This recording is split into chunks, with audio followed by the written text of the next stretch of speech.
In this video, you'll learn how to create a Shopify app using Claude Code. This guide will walk you through the necessary steps from setting up your Shopify account to testing your app's functionality. Begin by navigating to Shopify partners. If you do not have an account, you will need to create one. Once your account is established, proceed to your test store. From there, click on apps and then select create app. Choose the custom app option to begin the configuration process. You will be prompted to name your app.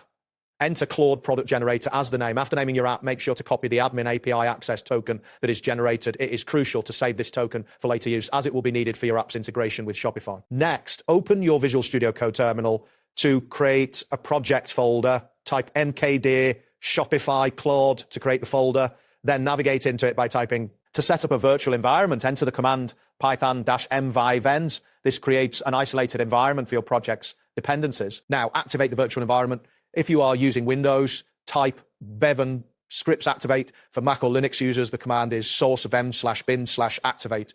You will notice a change in your terminal prompt indicating that the virtual environment is active. Now that your environment is ready, you need to install the necessary dependencies. Enter the command pip install flask requests python.n in the terminal. This step ensures that you have all the libraries required for your app's functionality. After installing the dependencies, it's time to create the necessary files for your app.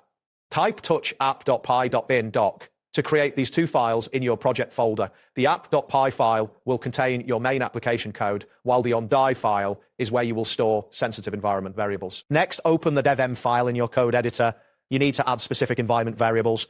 Input CLA_API_CLI_KASAPI_K SA Shopify _token equals signer _admin _admin API _token and quote. Replace the placeholder text with your actual API key and store details. Now it is time to add the backend code to your app. Open the app.py file and begin by importing the necessary libraries. You will import OS requests, Flask requests, and Jazoffi. Load the environment variables using load_.nz. Define the function ask_Claude that will interact with the Claude API. This function will send a request to the API and return the generated product description. Next, create a route for updating product descriptions. Define the update_description function to handle incoming requests and update the product description in Shopify. After writing the backend code, save your changes.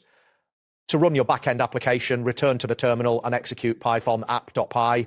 The server will run on http://127.0.0.15000. You should see a confirmation in the terminal indicating that the server is active. Finally, you will test the endpoint to ensure your app functions correctly. Using a command in the terminal, type curl-x post http://127.0.0.15000 update description -h content type application /JSON -- .procard _ID 12345678890 title wireless headphones. This command simulates a post request to your app, allowing you to verify that the product description updates successfully. That wraps up today's guide. Thanks for watching and catch you in the next tutorial.